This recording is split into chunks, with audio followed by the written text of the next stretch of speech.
बिस्मिल्लाहिर्रहमानिर्रहीम। अस्सलामु अलैकुम वरहमतुल्लाहि वबरकातुहू।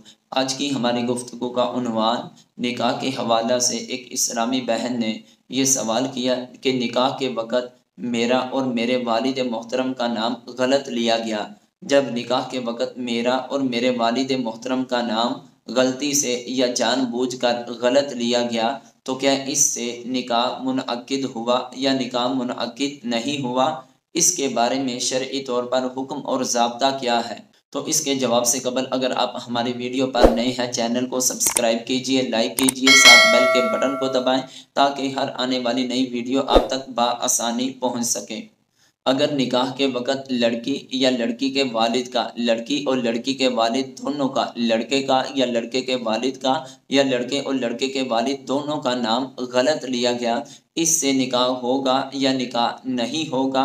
तो इसके बारे में ज़ाब्ता ये है कि जिस वक़्त निकाह किया जा रहा था, लड़की उस निकाह की मजलिस में मौजूद थी या उस निकाह की मजलिस में मौजूद नहीं थी।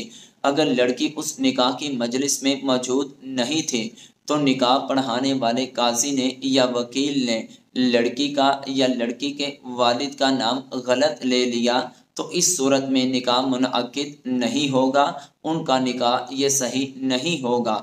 अगर लड़की निकाह की मजलिस में खुद मौजूद है तो निकाह पढ़ाने वाले काजी ने कि उस लड़की की तरफ इशारा करके कहा कि इसको मैंने तेरे निकाह में दिया, तो उस वक्त काजी ने जब लड़की की तरफ इशारा कर दिया, इशारा करने के बाद लड़की के नाम लेने में या उसके वालिद के नाम लेने में या लड़की और लड़की के वालिद दोनों का नाम गलत हो गया तो इससे निकाह मुनअक्किद हो जाएगा, क्योंकि निकाह की मजलिस में लड़की खुद मौजूद है। ज़ाब्ता ये है कि जिसका निकाह किया जा रहा है, गवाहों के लिए उस लड़के और लड़की की तायीन का होना ज़रूरी है।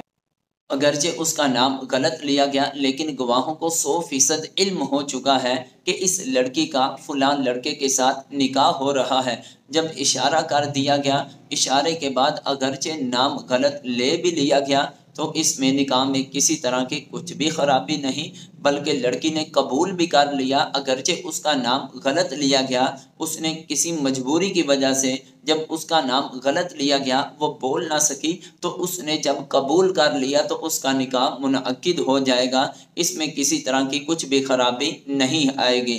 तो हवाला के तौर पर बहार शरीयत की जिल्द नंबर 2 हिस्सा नंबर 7 सफ़ा नंबर 15 में इस मसला को इस तरह ज़िक्र किया कि अगर मजलिस अक़द में वो लड़की खुद मौजूद है तो उसकी तरफ निकाह पढ़ाने वाला इशारा करके कहे कि मैंने इसको तेरे निकाह में दिया, अगरचे औरत के मुंह पर निकाह पड़ा हो, बस इशारा काफ़ी है।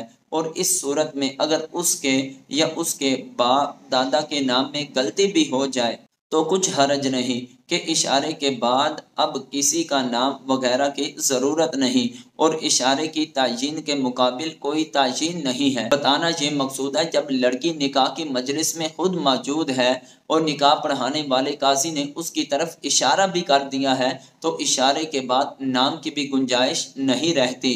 हाँ, अगर कोई नाम ले लिया जाए तो ये अफजल है। हाँ, नाम में गलती हो जाए तो किसी तरह की भी निकाह में ख़राबी नहीं होती है। अल्लाह ताला की बारगाह में दुआ है हम सबको सही तौर पर अपने दीन की कामिल समझ अता फरमाए।